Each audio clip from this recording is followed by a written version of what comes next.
A few times a day I hear my boss say, lawyers are terrible people. Why would he say this? Are they really that terrible? Why would someone who is a lawyer say that lawyers are terrible people? Well, I've asked myself all those questions, and based upon my personal experience in 6 weeks on the job as a legal assistant, I think I have the answers. Don't get me wrong, there are some truly good and decent family and divorce lawyers out there, but the number of terrible people who are lawyers is surprising.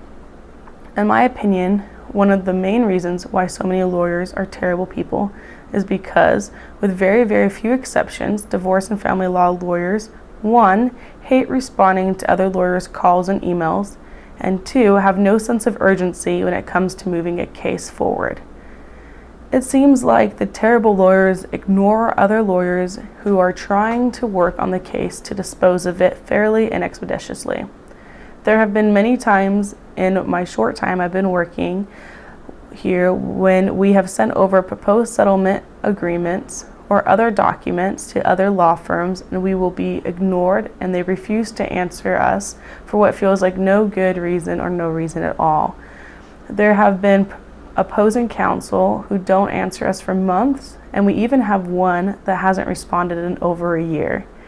Usually, unless your lawyer has a good and personal relationship with the opposing lawyer, I've found that opposing counsel love to ignore and even be antagonistic, unless they have a strong moral compass. The incentive to take a mediocre approach is strong. I've noticed that it's easy to give people the benefit of the doubt until you've also worked that job. Then it becomes much easier to distinguish the good from the bad.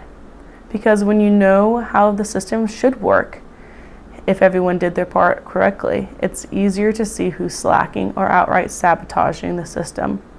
I obviously don't believe every lawyer is a terrible person, neither does my boss. But I think if the focus of all lawyers was to complete cases as quickly, fairly, and peacefully as possible, they'd take and return calls. They'd respond to emails in a day or two at most. Resolving cases wouldn't take nearly as long as they take now and would not be as nearly as frustrating as they are now.